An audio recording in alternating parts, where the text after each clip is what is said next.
పవన్ కళ్యాణ్ అభిమానుల సుదీర్ఘ నిరీక్షణకు తెరపడింది. ఆయన హీరోగా నటిస్తున్న హరిహర వీరమల్లు సినిమా ఎన్నేళ్ల నుండి సెట్స్ మీదుందో అందరికీ తెలుసు. అనేక కారణాల చేత షూటింగ్స్ వాయిదా పడుతూ వచ్చింది.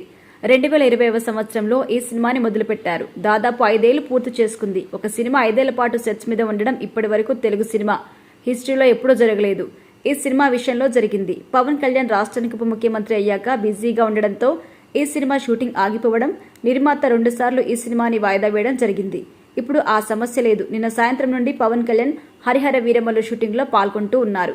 కోకాపేటలో ఉన్నటువంటి ఆచార్య మూవీ సెట్స్ లో ఈ సినిమా షూటింగ్ జరుగుతోంది. నిన్న సాయంత్రం నుండి దాదాపుగా 5 గంటల పాటు షూటింగ్ జరిగిందట.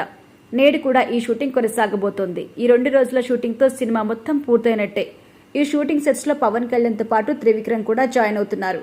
ఆయన కూడా షార్ట్ మేకింగ్ విషయంలో డైరెక్టర్ జ్యోతి కృష్ణకు సలహాలు సూచన ఇస్తున్నట్టుగా సమాచారం. అంతా బాగానే ఉంది, కానీ ఆచార్య మూవీ సెట్స్ లో షూటింగ్ చేయడంపై ఫ్యాన్స్ భయపడుతున్నారు.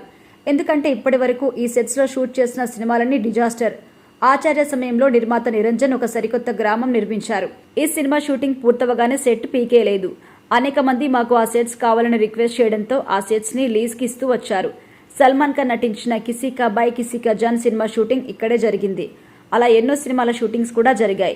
అలాంటి ప్రాంతంలో షూటింగ్ అవసరం అంటూ పవన్ కళ్యాణ్ ఫ్యాన్స్ సోషల్ మీడియాలో నిర్మాతల్ని ట్యాగ్ చేసి కామెంట్ చేస్తున్నారు. ఇకపోతే ఈ సినిమాకి సంబంధించి ప్రమోషన్స్ మరో 2 రోజుల్లో గ్రాండ్ గా స్టార్ట్ చేయబోతున్నారు. ఆ తర్వాత making video, theatrical trailer, interviews, ఇలా నెల మొత్తం పవన్ కళ్యాణ్ ఫ్యాన్స్ కి పండగ. మే 30 లేదా జూన్ 13న ఈ సినిమాను విడుదల చేసే ప్లాన్ లో ఉన్నారు మేకర్స్.